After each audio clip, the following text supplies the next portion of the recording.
მოგესალმებით ძვირფასო რადიო მსმენელებო და ტელემაყურებლებო, მე ვაჟა ოთარაშვილი გახლავართ მედია კავშირ ობიექტივის სტუდიიდან ვაგრძელებთ გადაცემათა ციკლს ლიტერატურა, ხელოვნება, სულიერება. ჩვენი სტუდიის ტელეფონის ნომერია უცვლელი, შეგახსენებთ 557 88 55 88. შეგიძლიათ დაგვირეკოთ ამ ტელეფონზე, დაგვისვათ შეკითხვა და გამოხატოთ თქვენი მოსაზრება.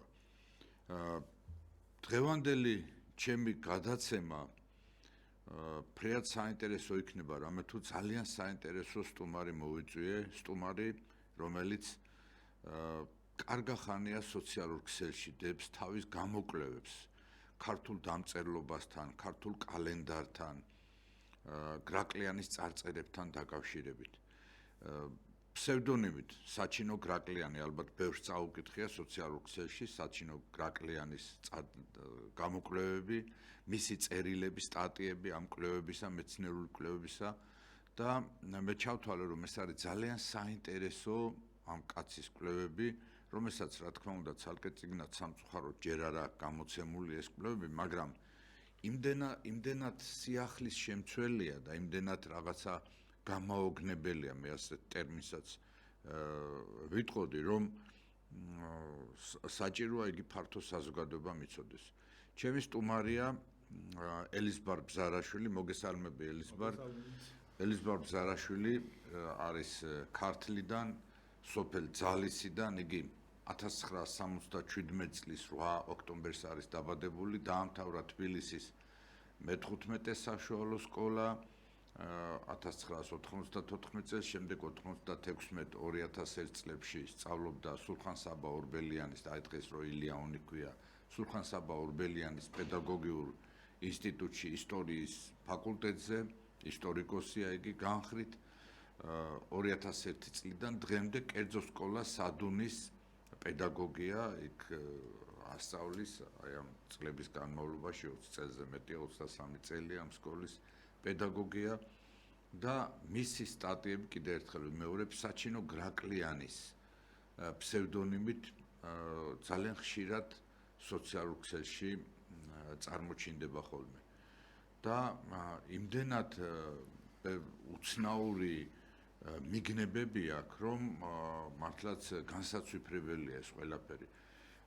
ქართულ ამბანზე, ქართულ დამწერლობაზე, რა თქმა უნდა, როგორც ძველი თაობის, ისე ახალი თაობის მრავალი მეცნიერი და მკვლევარი მუშაობდა და მუშაობს, რა თქმა უნდა, ყველას აქვს მუშაობის და კვლევის უფლება, მაგრამ მე კიდე ერთხელ მინდა გავიმეორო, რომ დარწმუნდება ჩემი მაყურებელი და მსმენელი, რომ ელიზბარ ბზარაშვილის, ანუ იგივე საჩინო გრაკლიანის ეს მეცნიერული კვლევები ძალიან ყურადსაღებია და ძალიან ორიგინალურია. იგი არ გავს არავის და იგი დაჟინებით მე ვიტყოდი, აი გარკვეული აზარტით იკვლევს იმ იდუმალებას, რომელიც ეხება ქართულ ამბანს. პირველი ჩვენი გადაცემა შეიძლება პირობითად ორ ნაწილად დავყოთ. პირველი ნაწილი შეეხება გრაკლიანის წარწერების გაშიფრვას, მოგეხსენებათ გრაკლიანის წარწერა კასპის რაიონის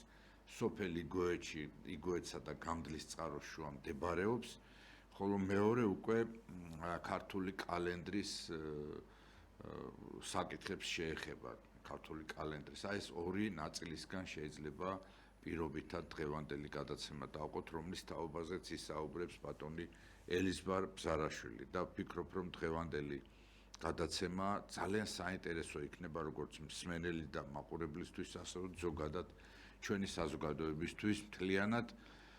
ჩვენი ტელეფონია 557 88 55 88. შეგიძლიათ ამ ტელეფონზე დაგვირეკოთ, დაგვისვათ შეკითხვა და გამოხატოთ თქვენი მოსაზრება. მე ახლა სიტყვის ალავერც უკვე გადავდივარ ბატონ ელიზბართან და ის გაუკეთებს კომენტარს, ჩვენ გვექნება ვიზუალური მასალის ახსნასთანაც საქმე და თუ დაიბადება მსმენელსა და მაყურებლის კითხვები, შეგიძლიათ რომ აი ამ ტელეფონზე, რომელიც გითხარით 557 88 55 დაგვირეკოთ. კიდევ ერთხელ მივიახლოთ ქართული ამბანის, ჩვენი უძველესი ქართული ამბანის, ქართული ცივილიზაციის, ქართული კულტურის, ქართული სულიერების უძველეს შრეებს, უხნეს შრეებს, რომლის გახსნასაც და რომლის წარმოჩენასაც ბატონი ელიზბარი ცდილობს და მე ვფიქრობ, რომ წარმატებითაც. სიტყვის ალავერს თქვენთან ვარ, პირველი შეკითხვა, საიდან დაიბადა ეს იდეა კვლევისა და საიდან გაჩნდა თქვენთან ის საოცარი აზრები, საოცარი კვლევის მიმართულებები და საოცარი აღმოჩენები, რომელსაც თქვენ სთავაზობთ საქართველოს და სრულიად მსოფლიოს. მოგესალმებით. შეიძლება ითქვას, თავიდან როცა გრაკლიანის წარწერა აღმოჩნდა, დამინტერესდი თავისთავად ცხადია პროფესიიდან ისტორიკოსი ვიყავი, მაგრამ როცა შევხედეთ, განცდა გამიჩნდა, რომ იყო ჩვეულებრივი ორნამენტი, არ ქონდა არანაირი კავშირი დამწერლობასთან, მით უმეტეს, რომ მაგ პერიოდში ხდებოდა საყდრისის ცნობილი მოვლენები და დაემთხვა ერთმანეთს ბატონი ვახტანგ ლიჩელის მონაწილეობა ორივე საქმეში, რაღაც თითქოს ირონიული განცდა მქონდა და ეს 8 წელიწადი ფაქტიურად ყურადღება აღარ მივაქციე ჩავთვალე და მე მოულოდნელად რაღაც ეს სიტუაცია შემემთხვა ისეთი რომ რა მოკლე ხანში მომიწია დიდი რაოდენობით როცეების დაკითხვა ახლობელი გარდა მეცვალო ვის სახელიც ამ შემთხვევაში ფსევდონიმად მაქვს საჩინო და რაღაც რატომღაც თავიდან გამიჩნდა აზრი რომ ისე დაუბრუნებოდი ამ წარწერას ტელეფონში ინტერნეტში ფურცლისა შემთხვევით შემხვდა და ისევ დავჯექი დავიწყე ამ საკითხის გაშიფრვა და საბოლოო ჯამში გარკვეულ შედეგებამდე მივედი, მე შევისწავლე სხვების კვლევები, ბევრს აქვს ამაზე მცდელობა და ძირითადად ნახე, რომ კვლევარები ერთ ან ორ სიტყვას მოულოდნენ ამ წარწერაში. დაარქვეს კიდევაც ეგრეთ წოდებული 10 სიმბოლოიანი წარწერა, თავიდან მე დაახლოებით 2 სიტყვას ვეძებდი და საბოლოო ჯამში ნახე, რომ ყველა გაშიფრვას ძირითადად რჩებოდა მაღლა ერთმანეთის ჰორიზონტალურად განლაგებული წერტილები და ხაზები, რომლებიც არასოდეს არ შიფრავდა, არც ერთი გაშიფრვა, ყოველთვის დიდ სიმბოლოებს შიფრავდნენ და საბოლოო ჯამში შიგვე ეძებდნენ ხმოვნებს, ზოგს 10 კითხულობდნენ, ზოგს ით კითხულობდნენ და თავისთავად ხოდი 10 სიმბოლოში ნუ რამდენი სიტყვა უნდა გამოვიდეს, ხო ხა ეგეც გენიალური აია ხო არა ორი სიტყვა 400-ში ჩაეტიოს ყველა თავისთავად ცხადია მივხვდი რომ რაღაც კიდე რაღაც აკლდა ამ ვითარებას და გადავწყვიტე მეძებნა ამ წერტილებში და ხაზებში ხმოვნებით. თან мотивация იმას მომცა რომ ეს ნიშნები ზუსტად 5 იყო. ანუ ერთმანეთსგან განსხვავებული 5 ნიშანი, რომელიც შეიძლებოდა რომ ხმოვანი ყოფილიყო და თუ ამ ერთმანეთსგან განსხვავებული 5 ნიშანს, რომელიც ბევრად მეტჯერ მეორდებოდა, ვიდრე 5-ია, შესაძლებელი იქნებოდა, რომ უკვე რამოდენიმე 10-ზე მეტი სიმბოლოთი, 20-თან მიახლოებული სიმბოლოთი გეკვლია, თუმცა ერთია რომ ჩათვალო რომ ეს ხმოვნებია, მაგრამ ერთია მეორეა რომ იპოვო, რომელი ხმოვანია, ან რაღაც აზრი იპოვო, ნუ თავიდან იდენტიფიკაცია გაუკეთო. რატომღაც რა ვიცი, არ აქცევდნენ ყურადღებას, პირველი ორი სიმბოლო აი ძალიან გავს ქართულ ასომთავრულს, ისე რომ ფაქტობრივად ეჭვს ვერ შეიტან, თუ შეიძლება პირველი გავიაროთ ეს სურათები ჩავრთათ. დიახ, ჩვენ ძვირფას ოპერატორებს ვთხოვ, რომ ვიზუალური მასალა პირველი გრაკლიანის წარწერის თაობაზე. მეორე სურათზე გადავიდეთ.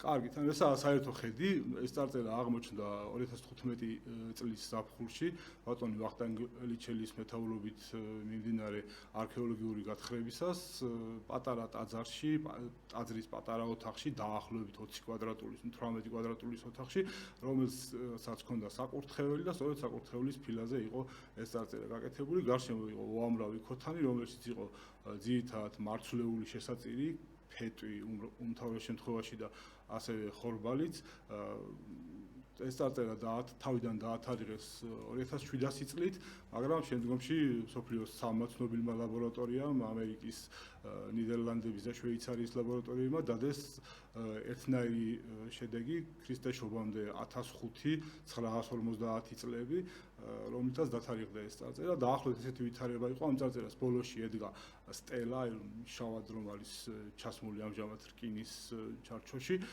ედგა სტელა, ვერძისთავიანი, ცხვრისთავიანი სტელა და დაახლოებით 90 სანტიმეტრის სიგრძის წარწერაა, დაახლოებით 10 სანტიმეტრის სიმაღლის ასოებით.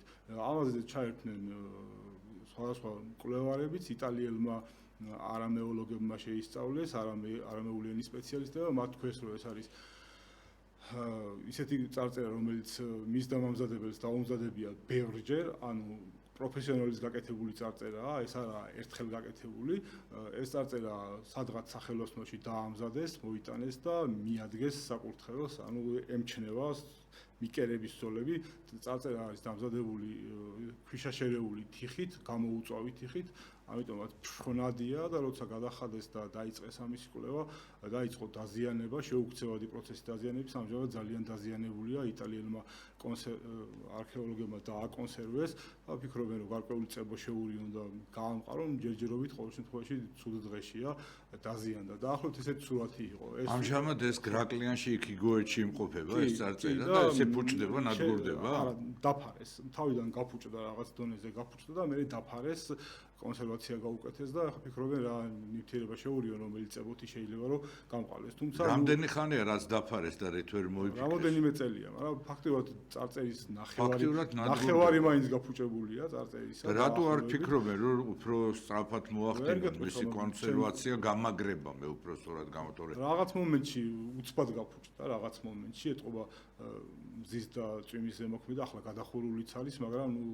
თავისთავად ხადია, რაც გარკვეული ზემოქმედება მოახდინა და გააფუჭა ამ ბუნებამ ატმოსფერომ და ტემპერატურულ მოცვალებად. აი თქვა აი ჩემი წაკითხული 5 სიტყვიდან, მარცხნიდან წაკითხული 5 სიტყვიდან, ახლა მესამე სიტყვა ფაქტიურად არ ჩანს საერთოდ, ანუ წაშლილია და მეოთხე სიტყვიდანაც სერიოზული დაზიანება აქვს.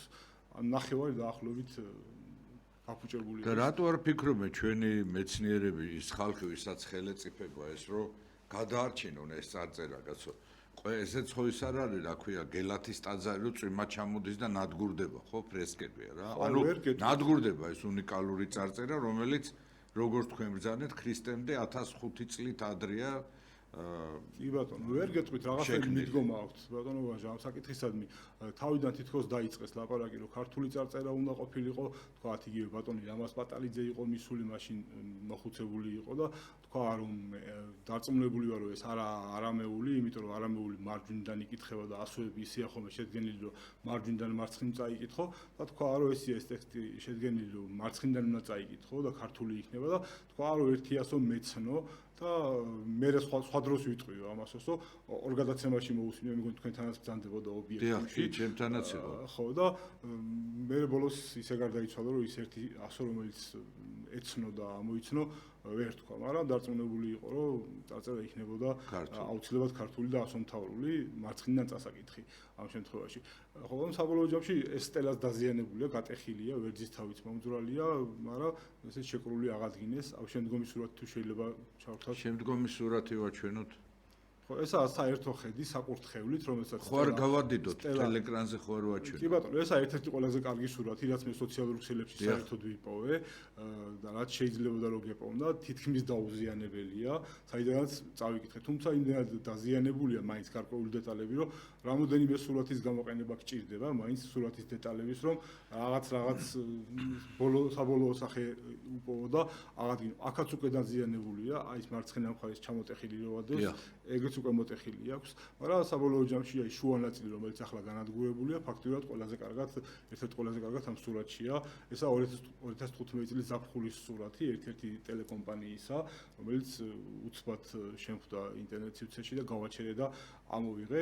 როგორც წესი, ინტერნეტ სივრცეში და ტელევიზიებში უშევენ ხოლმე დაზიანებულ სურათებს, რომელშიც უკვე წარწერა განადგურებულია, ატომოაც და ძალიან სწრაფად უშვებენ ხოლმე თუ უშვებენ ესეთ დაუზიანებელ ფოტოს ეტყობა ჩათვალეს რომ ვერ წაიკითხავდნენ ან ჩათვალეს რომ ჩვენ ვაჩვენოთ დიდხანს რომ სხვებმაც ნახონ მე შემდეგ გაშიფრაზეც დეტალურად გადავალთ არის გაშიფრაზეც ვისაუბროთ მე უბრალოდ გული მტკივარ აზეცით რომ მე თვითონ კასპელი ვარ და ამ გრაკლიანის გორასთან რამდენჯერაც გავილი და გამოვილი ყოველთვის არის დაკეტილი ხო დაკონსერვებულია მაგრამ დაკონსერვებული რას ნიშნავს თუ ფუჭდება და ნადგურდება და ის ტემპერატურული რეჟიმი და ატმოსფერული რეჟიმი არ არის შექმნილი და ეს ქვიშაქვით შექმნილი ეს უძველესი წარწერები იშლება ეს ძალიან ცუდი ყოფილი. ხა არ წაიშლება, იმიტომ რომ მიწანი აყარის ისე და შეჩერდა ეს პროცესი, მაგრამ ყოველ შემთხვევაში ის ყოველ შემთხვევაში რაღაცა სხვა ის რაც გაფუჭდა რაღაცა სხვანაირი მეცნიერული მიდგომა სჭირდება, რომ აი თქვენ რაც ბრძანეთ სპეციალური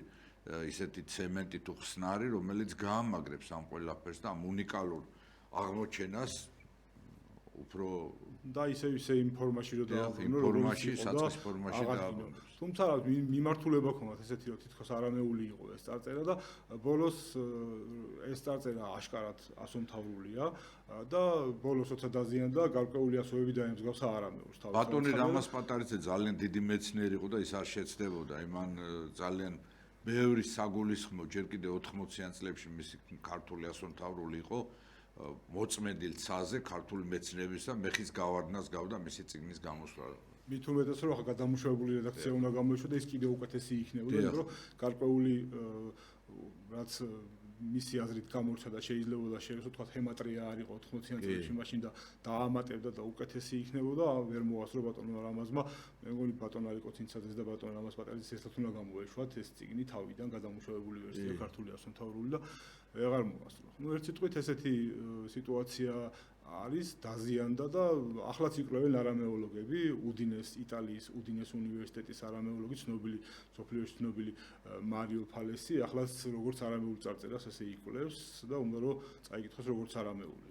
და ამ დროს არის ქართული ასომთავრული ხალხო, აი აშკარად ყველაფერში ესე იგი უცხოელებისკენ ნუ გვიჭირავს თვალი, ჩვენი საკუთარი შევინარჩუნოთ და ჩვენი საკუთარი გავშიფროთ და წარმოუჩინოთ ჩვენ მომავალ თაობას და იამაყონ რომ ესეთი წინაპრები ყავდა. მოდი ახლა გაშიფრაზე ვისაუბროთ. კი, გადავიდე შემდეგ სურათზე და ბარემ მივიდეთ იმ გაშიფრის. კი ბატონო, შემდეგი სურათი. ესაა ღუმელი, როგორც იგივე ანალიზით თქვეს, 200 წლის ძველია დაახლოებით ვიდრე ეგ წარწერა, რომელზეც ახლა ჩვენ ვსაუბრობთ. ანუ 3200 წლის წინანდელი ღუმელია, რომელსაც შუაში დაახლოებით ხელის გულისხელა 10 სანტიმეტრის სიდიდის დაახლოებით ღ აწერია ქართულად, აი ცენტრში მოახლოვნოთ შეიძლება სურათი და კიდე კარგად გამოსცემს. კიდე გაადიდეთ ესე ღ ღუმელის სახელი აწერია, წარმოვიდგინეთ. აი შუაში ცენტრში აწერია ღ ღუმელს აწერია, ეს ღუმელი რიტუალური ღუმელი იყო და საჩვენებელი, ანუ შესასვლელშივე იყო, ანუ დასახლების ანუ 3200 წლის წინ უკვე ქართული დამწერლობა არსებობდა. კი ბატონო, ღუმელს აწერია ღ და მაინც ამტკიცებენ რომ ესაა ორნამენტი და ეს არ არის ღ. ხო, ანუ ჩემი წაკითხვით ამ შემთხვევაში საკუთარი არა. ჩემი წაკითხვით ამ შემთხვევაში აწერია ოღო, ანუ აქეთ იქიდან რაც აწერია ნახევარწრეები, ამოტრიალებული ნახევარწრეები, ორ შემთხვევაში იკითხება ო ესე, ანუ შეიძლება მეორე მხრიდან ამოტრიალებული იყოს, გააჩნია ტექსტ თუ ამოტრიალებულად კითხულობ, რომ კრაკალიანი ამოტრიალებულად ის იკითხება, ამ შემთხვევაში აწერია ოღო, ანუ რა დანიშნულება ქონდა ამ ოღოს არ შეიძლება თქვა სიტყვაზე რაღაც ღუმელს ერქვა მიმართულებით ფაქტია შუაში დიდი ღ აწერია და ამბობენ რომ ეს არაა ასო ესაა ორნამენტი არა და ფინიკიური დამწერლობის თქვა იგივე დაახლოებით იგივე პერიოდის მე-12-მე-13 საუკუნეების ქრისტიანობამდე წარწერები რომელიც თქვა ისრის პირზეა დატანილი რაღაც პატარა ისრის პირზე ან ქოთანზეა ამოკაწრული ის წარწერის ასოა მაგრამ ახლა დიდ ღუმელზე რიტუალურზე დიდი ასო ქართული ღ ეგ არაა ასო ეგ ორნამენტია მიდგომა რაღაც ეგ არის სულელური მიდგომა რომ მიჩქმალონ ჩვენი ქართული იბერიული კი ბატონო ღუმელს რო ღ აწერია ისტორიული რა ვიცი მაგაზე მეტი მტკიცებულება რა შეიძლება იყოს რომ ღუმელს აწერია ღ არ ვიცი და კიდე თქვა რომ ეს არაა ქართული ეს უბრალოდ ორნამენტია ღუმელი შეამკეს და მსგავსი ხო შემდეგზე გადავიდეთ შემდეგი სურათი ვაჩვენოთ და ხო ესაა ვერძის თავი რომელიც ზევიდან ედგა ამ სტელას აღმოსავლეთ მხარეზე როცა წარწერა მთავრდება სადაც წარწერა მთავრდება და შემდგომი სურათის თუ შეიძლება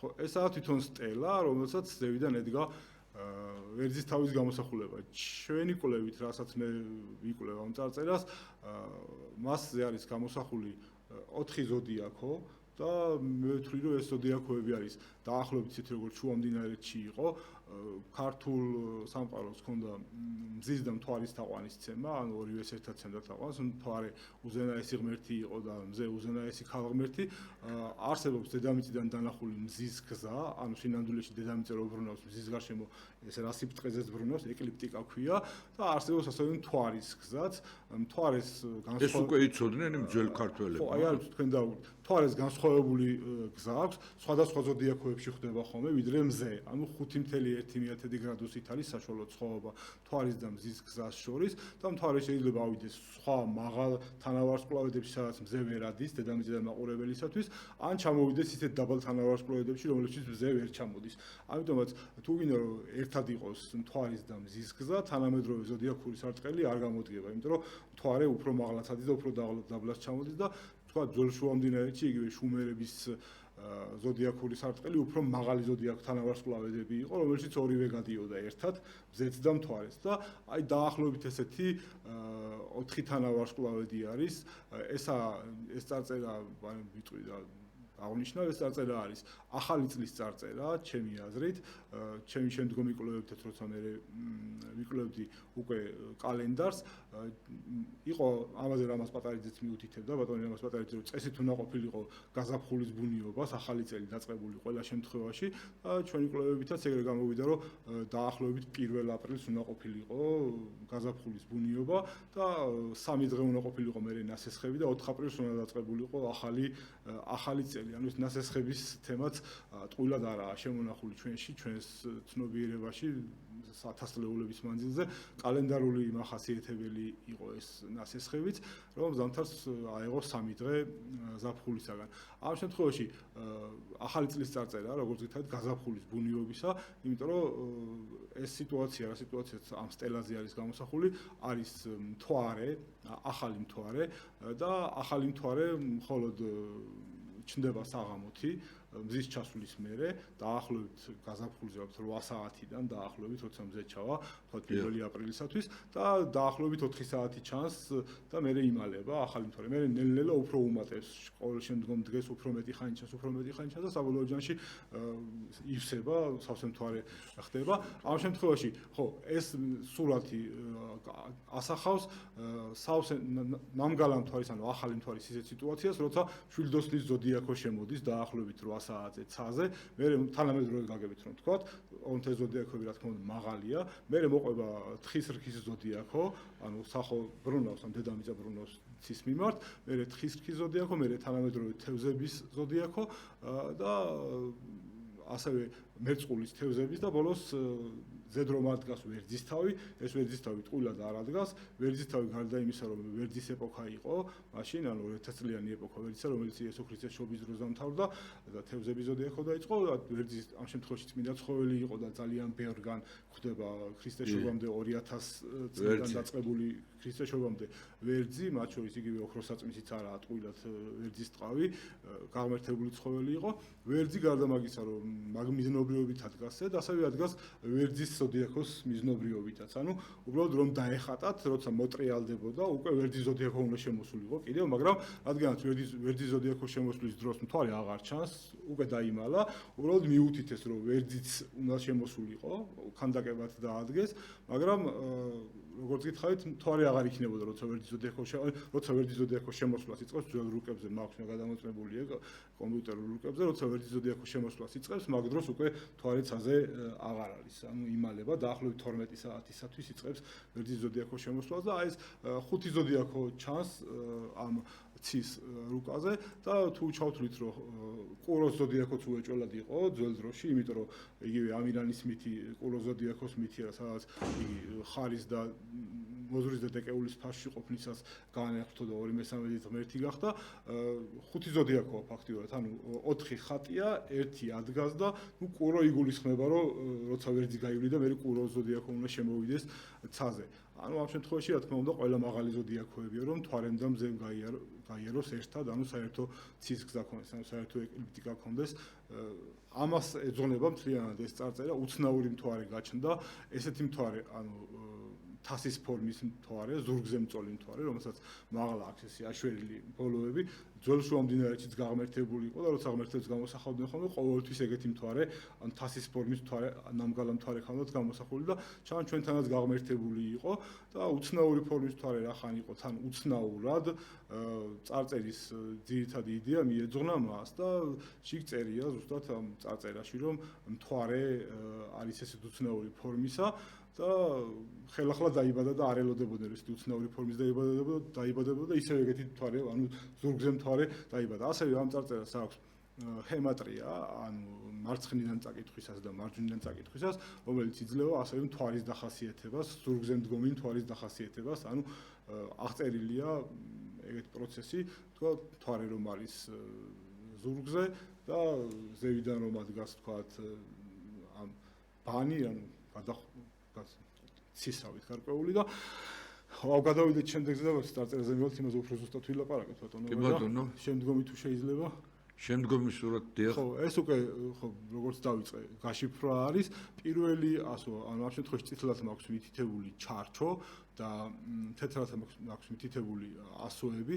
პირველი ორი ისეთი ასოა, რომ შეუძლებელია რომ ასომთავრულის პირველ ორ ასოში რამე შეაგერიოს. პირველი ქ ასოა და სტილიზებულია ოდნავ, მაგრამ ნებისმიერ დროს და ფაქტობრივად ახლანდელი ქც თითქმის გავს იმდროინდელ ქს.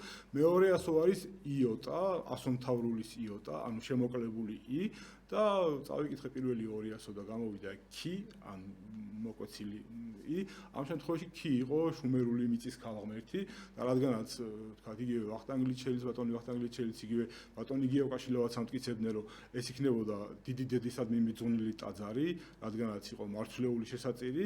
ამ შემთხვევაში გამოვიდა რომ კი შუმერული მიწის ქალღმერთი იგივე დიდი დედა ეწერა პირველ სიტყვად და ჩავთვალე რომ სწორი წაკითხვა იყო. ამ შემთხვევაში მიძღვნილი იყო მის მიძღვნილი ამით იწყებოდა.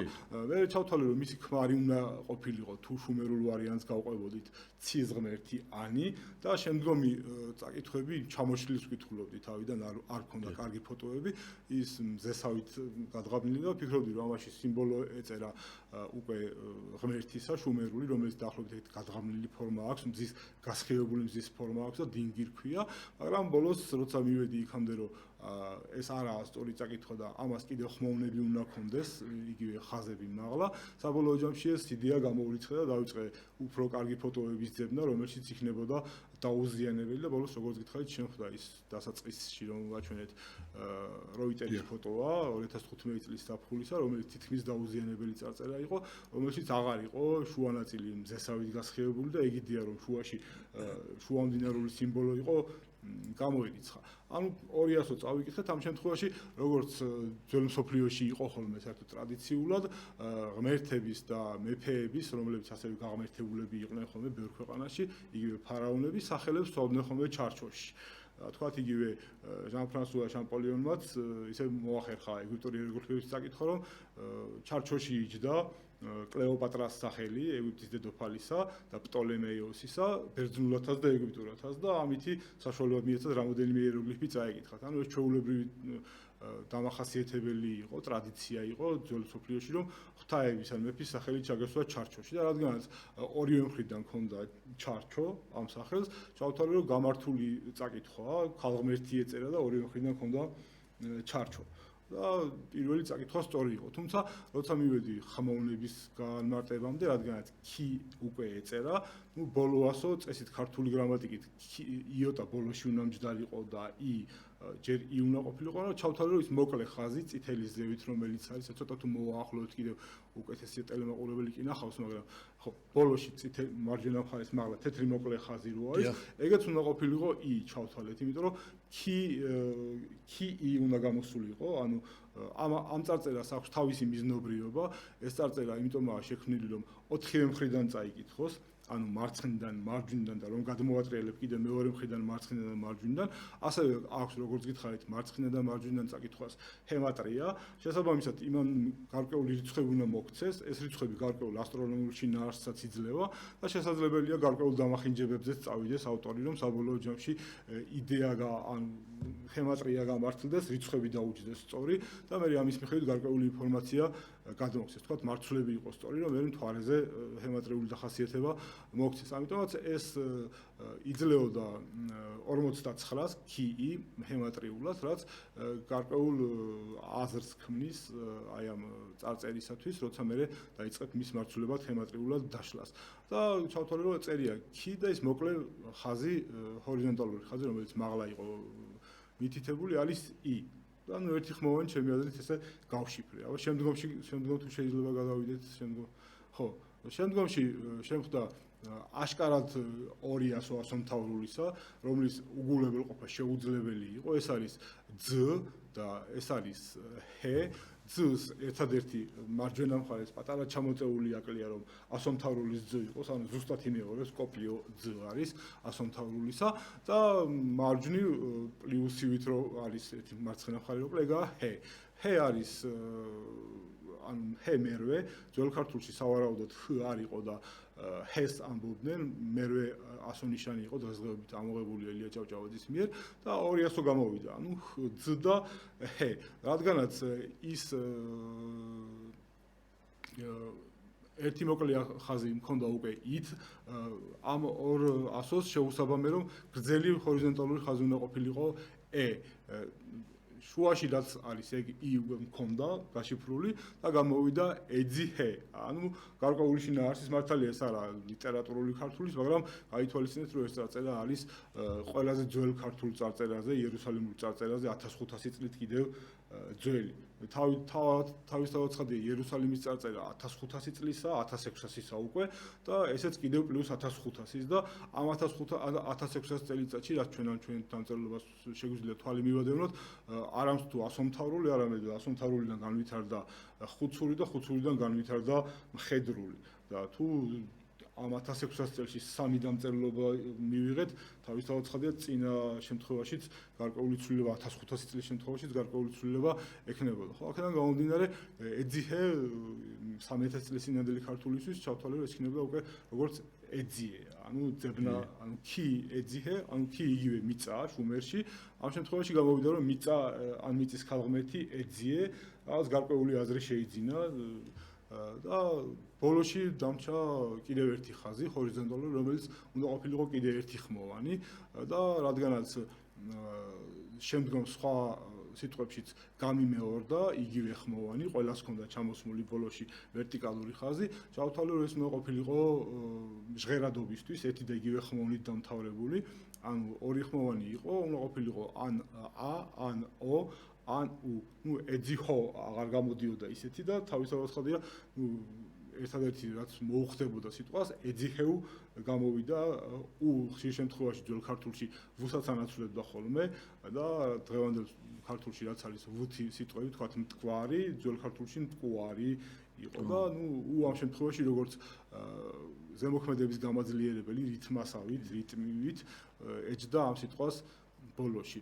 და გამოვიდა მეორე სიტყვაც ეძიჰეუ, ანუ ეძიე, კი ეძებე, შემდგომი სურათი თუ შეიძლება.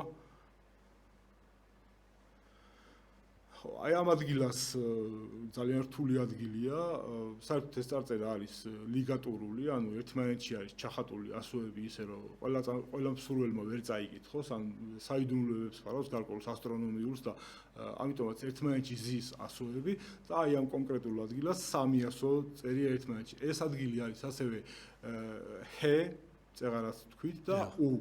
ანუ ჰ და უ, რომელიც ეძიჰეუ მთავრდება, მასში ზის ხ, ასევე ასოხი, უბრალოდ შეუძლებელია ზედ ჩაახატო, მთელი სიტყვა წერია, შიგნით და კიდევ ერთი სიტყვის ნახევარი შეერთებულია. 7 ლიგატურას შეიცავს ეს წარწერა, ერთმანეთში ჩაწნულ ასოებს 4 მხრიდან წასაკითხს და ასევე ორ ერთად მდგომ ხმოვნების ჯგუფს. ამიტომაც ესე ერთბაშად ვერ გაშიფრავ, ვერ დააწერზეთ, ისეთია და ამ შემთხვევაში არის ხ ასომთავრულის და შედარებით უფრო დაბალი ც და შედარებით უფრო დაბალი ν, ანუ ხცნ წერია და ხცნს ამ შემთხვევაში გვერდში უწერია კიდევ ევ, ანუ ისევ ის უდაბოლოება, რომელიც ჰქონდა ხცნევ. ამ შემთხვევაში ხ არის ხაემეტი ქართულისთვის, ძველი ქართულისთვის, დაახლოებით მე-7-მე-8 საუკუნემდე ქრისტეს შობიდან ხ გამოიყენებოდა ხოლმე მთელ რიგ ტექსტებში ზედმეტად, ამიტომაც ეგეთ ტექსტებს ქვია ხაემეტი. ანუ ხცნევ იგივე არის ცნევ, იგივე სცანი, შეიცანი და გამოვიდა აზრიანი სამი სიტყვა, კი ეძიჰე, ანუ კი ეძებე და სცანი, ანუ შეიცანი, მიწა ეძებე და შეიცანი. გამოვიდა სამი აზრიანი სიტყვა, მიუხედავად იმისა, რომ რთულ ლიგატურაში ზის. ეს თვითონ ეს ადგილი ბევრ სურათში საერთოდ არ ჩანს, ანუ აღარა განადგურებულია ახლა ეგ ადგილი, მარჯვენა მხარე მაგისი და ის ევ კიდევ საერთოდ უნდა ეძებო სურათებში რომ იპოვო. ბიბლიური სიბრძნეა შეიცან თავის შენი. ხო, ანუ მიწა ეძებე, ხო. ეძიებდა და პოვებდა შეიძლება დაახლოებით ბიბლიის წერის პერიოდის არის ეს წარწერაც 200 წლით ადრე წერდა დაახლოებით მოსე ბიბლიას თანამედროვე ცნობილი ზუსტად იმას ემთხვევა რა კი ბატონო შემდგომი წარწერა თუ შეიძლება ხო ესაა შემდგომი სიტყვა თელ ჩემს წაკითხვაში ერთადერთი ასო მაქვს რომელიც ასომთავრულს არ ემთხვევა ესაა ეს პირველი თეთრი ასო ეს არის ზ რადგანაც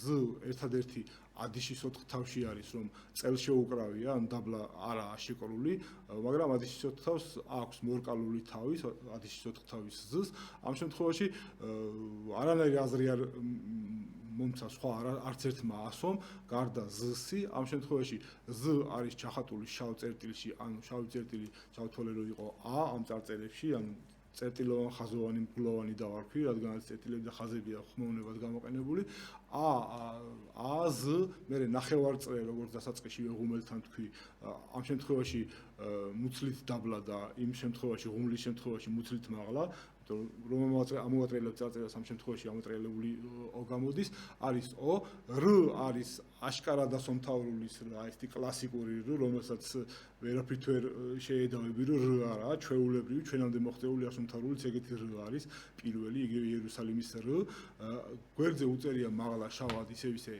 ე გრძელი ჰორიზონტალური ხაზი და ასევე მოკლე ვერტიკალური ხაზი U და გამოვიდა აზორევ ამ შემთხვევაში ზორვა არის მსხვერპლს შეწირვა როცა თქვა ღვთაებას შესწირა მსხვერპლს და აზორევ ნიშნავს მსხვერპლის შეწირა და გამოვიდა მეოთხე აზრიანი წინადადებაც ამ Z რომელიც ჩავთვალე Z ასევე ციფრებში მომცა საბოლოო ჯამში 7-იანი Z და ჰემატრიას დაჭერდა იმიტომ რომ აზრიანი გამოვიდა და ჩავთვალე რომ ესეთანაირი Z უნდა ყოფილიყო იმიტომ რომ მაშინ ჰემატრიაში აურევდა და თვარეზე რომ ელაპარაკება მე მარცხენა წარწერის ჰემატრია აღარ მეტყოდა თვარეზე სწორი ინფორმაციას რომ თვარე რომ ზურგზე უნდა იყოს ამას ამბობს ეს Z მაგას ამბობს ანუ თვარე გონე ზურგზე ანუ Z-ს ამბობს და რომ არ ყოფილიყო ზურგზე თუ თვარეზე ვეღარ ილაპარაკებდა ამიტომაც ჩავთვალე რომ სწორად Z იყო იმდროინდელი ანუ გამოვიდა 4 სწორი სიტყვა კი ეძიე სცანი და მსხვერპლის შესწირე ან მიწა ან მიწის ღვთაება ეძებე შეიცანი და მსხვერპლის შეწირე სავსებით ლოგიკური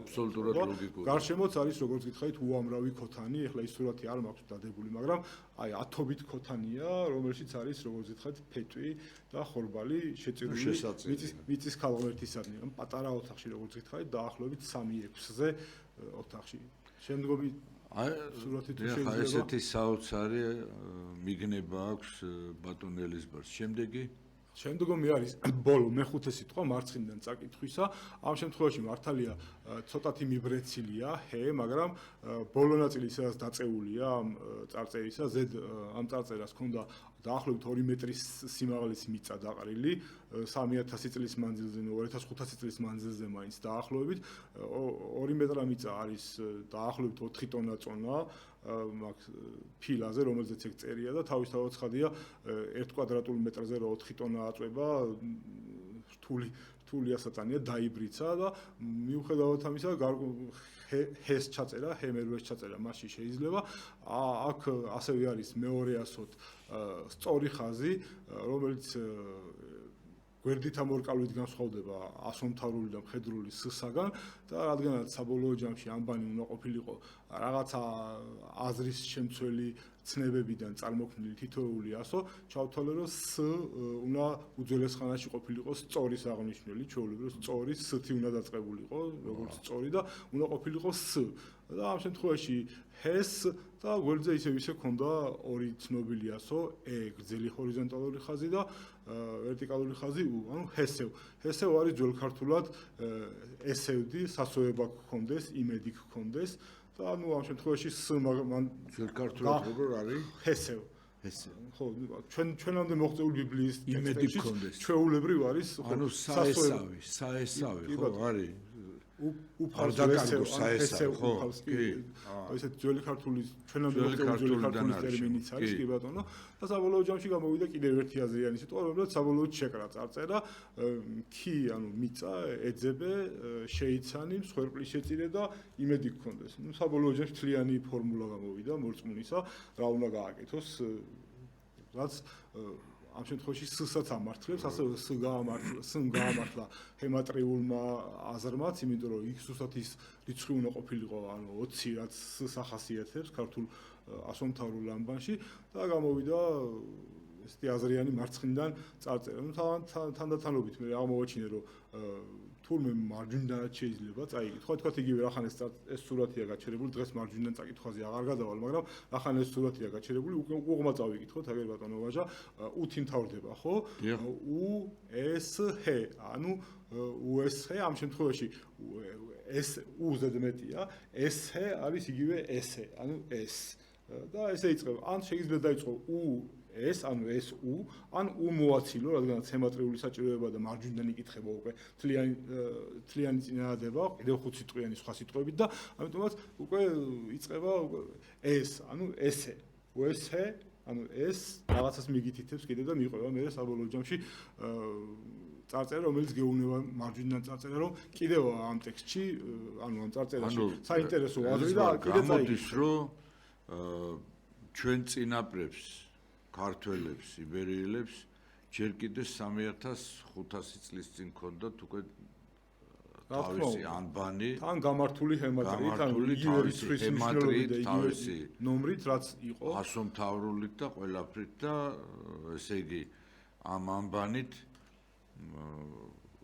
თავის საკულტო ნაგებობაზე აკეთებდნენ წარწერას, ახლა ბუნებრივია ქრისტემდე პერიოდს ეხება ეს და ბატონო, თან ისეთ წარწერას, რომ ყველას არ წაიკითხა და გარკვეული ცნობა დაეტოვებინათ შთამომავლობისათვის, ანუ ქურუმებისთვის, რომელიც ისე წაიკითხავდნენ იგივე სტილში, რომელსაც შეეძლო წარწერის დამზადება და შექმნა. ახლა დრო კატასტროფული სისწრაფით მიქრის წინ გადაცემის დასასრულამდე რჩება სადღაც ალბათ 7 წუთი. მე მინდა ქართულ კალენდარზეც მოვასწროთ. კარგით, მაშინ გადავიდეთ შემდგომზე და ვაჩვენოთ ერთი რომელი სურათი ვაჩვენოთ ახლა. შემდგომი რა თქვა, სწრაფ-სწრაფად გავივლი.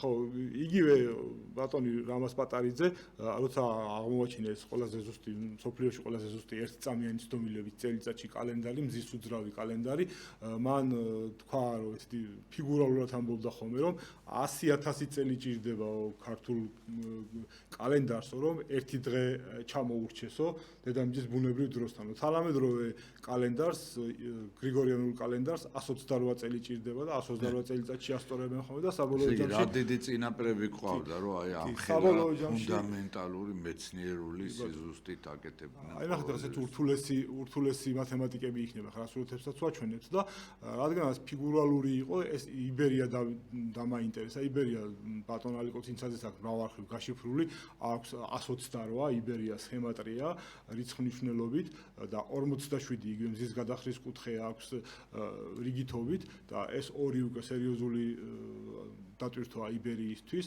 ანუ 47 მზის გადახრის კუთხე და 128 რა 128 წლიანი ციკლების ჰქონდა ქართულ მზის უზუსტეს კალენდარს და ახლაც რაც აქვს გრიგორიანულ კალენდარს, რომელიც ასწორებს ხოლმე 128 წელიწადში ერთხელ ერთ დღეს უმატებს ხოლმე და იულიუსის კალენდართან ჩამორჩენა ხრივ იზრდება, მე 14 დღე გახდება ცოტა ხანში და მე 15 ყოველ 128 წელიწადში ერთხელ და ამ შემთხვევაში მოусინჯე ნამრავლი ჰემატრია, ბატონო ვაჟა, არავის არ ქონა გამოყენებული ეს ნამრავლი ჰემატრია და იბერია გავამრავლე ერთმანეთზე და გამომივიდა 100,000. ანუ რასაც ამბობდა ბატონი რამაზ პატარიძე, რომ ფიგურალურად რომ 100,000 წელი უნდა რომ ჩამორჩესო და რადგანაც იბერია გამოვიდა 100,000, გამიჩნდა აზრი, რომ იბერიას ქართველები თავის თავს არასოდეს არ ეძახდნენ, არც ერთ წყაროში, ლამის მე-19 საუკუნემდე ქართველები თავის თავს იბერიას არ ეძახდნენ, ყოველთვის ეძახდნენ ქართველი, უბრალოდ იბერიას სხვები ეძახდნენ ქართველებს. ქართველებს იბერია თავის სახელად არ ქონდათ გამიზნული. ანუ ქართველს ეძახდნენ თავიდან. არსად არ წერია, აი თქვათ იგივე იოანე მთაწმინდელი რომ მიდიოდა ესპანეთში, ბასკეთში, ესპანიის მოკავშირეები რომ ენახა და ბიზანტიაში ჩავიდა და ბიზანტიის იმპერატორმა არ გაუფა რომ ამათ მოკავშირეები არ ნახონ, საქართველოს გაერთიანების პერიოდი იყო, ბაგრატ მეოთხის პერიოდი, იქაც კი ქართლის ცხოვრებაში წერია სპანიის ქართველები, ანუ 1027-1072 ჯიუტად არ წერია იბერია, ანუ არ წერდნენ და ჩავთვალე რახან იბერია 100,000 იყო და დაახლოებით ემთხვეოდა აი იმ კალენდრის, რომელიც დონში ან დუში და წყლში აღმოაჩინა ამ 200-ში ბატონმა რამაზმა, ჩავთვალე რომ ქართველიც რაღაცას ალბათ უნდა ნიშნავდეს მეთქი და დავიწყე ამ ხრივ ქართველის გაშიფრვა, შემდგომი წარწერა თუ შეიძლება. ხო, ესაა ქართველის გაშიფრვა. ელი ამ შემთხვევაში ეგრევე წარმომავლობასავით გამოდის ბოლოში, როგორც თქვა სიტყვაზე თბილისელი, მცხეთელი, ქართველი და ქართულ, რომელიც მეცნიერებს მიაჩნდათ თელი მეცნიერებს ქვეყნად სამხრეთ კავკასიაში, უბრალოდ წინა აზიის ჩრდილოეთში ქართულ კარდუხები მაგალითად ორდუენა და ფიქრობდნენ რომ იქიდან წამოვიდნენ ქართველები, აი ქართულს გაშიფრვა დაიწყე, რიგითობით გავამრავლე. გრიგოლ რობაქიძე სწორედ მაგას ამბობდა, კარდუ არის უძველესი საქართველოს სახელწოდება. როცა ქართულ ერთმანეთზე გავამრავლე, მივიღე 90,288. სინამდვილეში ეს არაფერს არ იძლეოდა, ანუ 100,000 თქვა კიდე მიახლოებული იყო უზუსტეს კალენდართან, მაგრამ არაფერს არ იძლეოდა. ამ შემთხვევაში, რადგანაც კალენდარს უნდა ქონდეს ერთი წამი ჩამორჩენა მარტო წელიწადში და დღეღამეში არის 86,164 წამი, ჩავთვალე რომ თუ ეს ჩვენმა წინაპრებმა იმ უშორეს ხანაში ეს 86,164 ანუ ზუსტად წამების რაოდენობა დღეღამეში იცოდნენ, მაშინ აქ უნდა ასახულიყო და ამიტომაც აი ამ ჩემს მიღებულ ქართულს ნამრავს გამოვაკელი დღეღამეში წამების რაოდენობა 86,164 და გამოვიდა 4,124. ამ შემთხვევაში რამაზ პატარიძის ამ კალენდარში ესეთი იდეა დევს, რომ იმიტომ ასწორებდა ქართული კალენდარი თავის თავს, რომ ნაკიანი წლები იყო 124 წელიწადი, 4 წელიწადში ერთხელ ნაკიანი, მესამე წელიწადი და ერთი 4 წლეული იყო ხოლმე უნაკო და ახლა რასაც რეფორმა ჭირდება სახელმწიფოსი, რომ ერთი წელიწადი ჩაუმატო და თქვათ დღეს რომ არის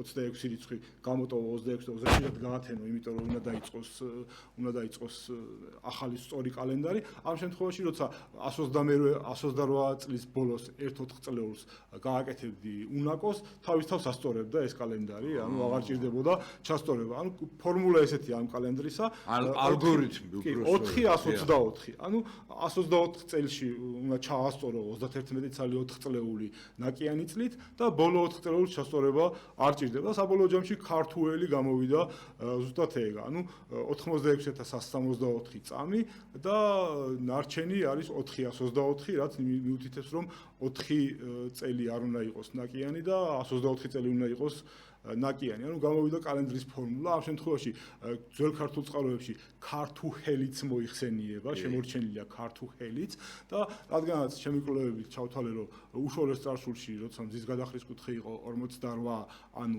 ქართული მათემატიკით, ამბანური მათემატიკით მჰე, წესით უნდა იჯდეს ქართუჰელში ქართუმხელი და საბოლოო ჯამში ესეთი სახელი გამოვა, ანუ მზის კალენდარი, სწორი კალენდარი, მზე და ელი, ანუ სწორი კალენდრის, ანუ ზუსტი კალენდრის მზის ხალხი. ანუ ესეთი ხო და საბოლოო ჯამში ქართუმხელი რომ მიუმატო ერთმანეთს რიგითობით 128 არის იგივე როგორც იბერია, როგორც მზის შვილებს ეძახიან ქართველებსო, გრიგოლ რობაქიძე რო წერს. კი ბატონო, ეს 128-ს ამტკიცებს ზუსტად რომ არის ზუსტად მზის 128 წლიანი კალენდარი, თუ ქართუმხელს იტყვი, ანუ მზეს იგულისხმებს შუაში. მე ჯერ მ დაიკარგა, მე ხ დაიკარგა, მე უც დაიკარგა თანამედროვე ქართულისთვის და საბოლოოდ ქართუმხელიდან დარჩა ქართველი, ანუ უვუმ შეცვალა და თანამედროვე ქართულის ნორმებით, ანუ რეალობაში ჩვენი სახელი არის. თუმცა იცი რა მინდა გითხრა, რომ აი თქვათ იგივე, როცა მიმოწერას, ისტორიულ მიმოწერას ნახულობ,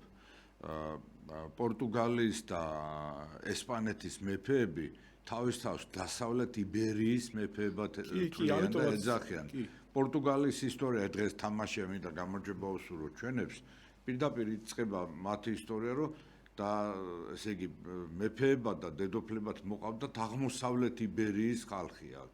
ნახევარკუნძულსაც ხო იბერიის ერქვა, იბერიის ქვია, ანუ და ჩვენ ვიყავით აღმოსავლეთ იბერია მათთვის და ჩვენთვის ესენი იყვნენ დასავლეთ იბერები. ბატონო. და ასევე თვითონ ესეთი აზრი გამიჩნდა, რომ რახან ქართველი უფრო უზუსტესი იყო, ანუ ზუსტად განსაზღვრავდა კალენდარს, საკუთარი თავისთვის დაიტოვეს ქართველებმა უზუსტესი კალენდრის სახელი ქართველი და იბერია, ანუ ესეთი სიმბოლურად 100,000, შენი კალენდარი როგორი ზუსტია და 100,000 წელი არ ჩამორჩება, რომ იტყვი, ოღონდ ზუსტად არიცი 86,164, რომ დანარჩენ მონათესავეებს დაარქვეს იბერია.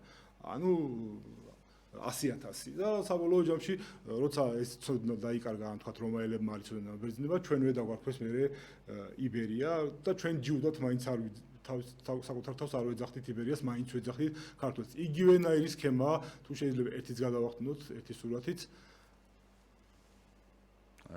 დრომცის გვაქვს უკვე.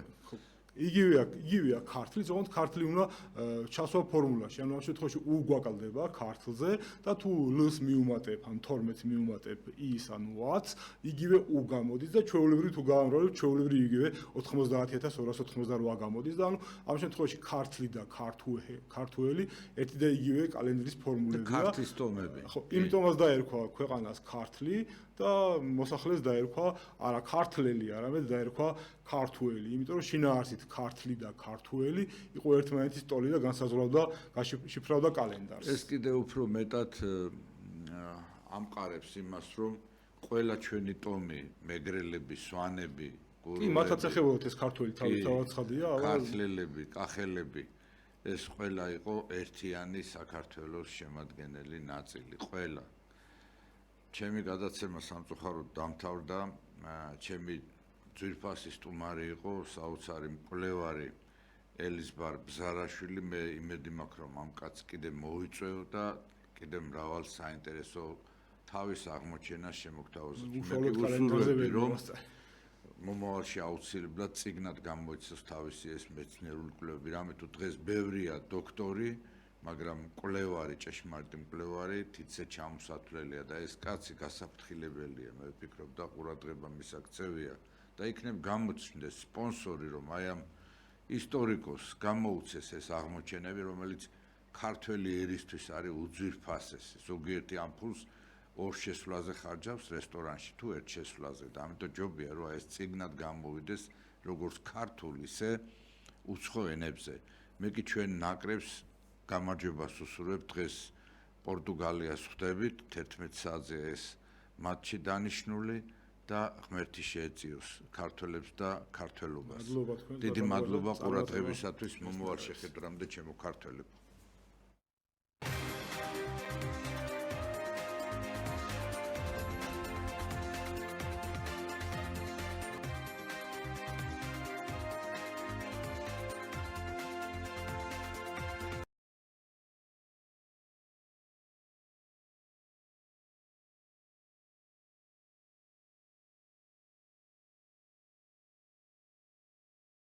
ომი როგორ გახსოვთ? როგორ იწყება თქვენთვის 2008 წლის ომი? ძალიან მოულოდნელად სხვათა შორის. მიუხედავად იმისა, რომ აი ეგეთი მანამდე არის კიდე ეს თავდასხმები, კონფლიქტები, პროვოკაციები იქით-აქით. რა ტიპის? სროლა